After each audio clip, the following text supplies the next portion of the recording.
Hello everyone, in today's video we are going to see how you can remove virus notification on Samsung phone. So if you are receiving notification like these which says virus warnings or notification like these which says you need to uninstall an app or Android virus protection, these are all fake notification. To remove these notifications, you need to go to your Google Chrome, tap on it, then tap on these three dots. From here, go to settings, then scroll down and go to site settings.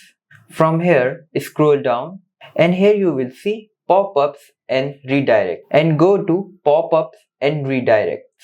From here, disable this option. Now there will be no pop-up virus notification. The second option is, let's say I'm getting a pop-up of virus from this Telegram app. So that's mean my Telegram app is not updated or it got a virus. So I simply recommend you to tap on it and uninstall the app. So I hope you like this method, and if you do like, please hit like, subscribe, and I will meet you in next video.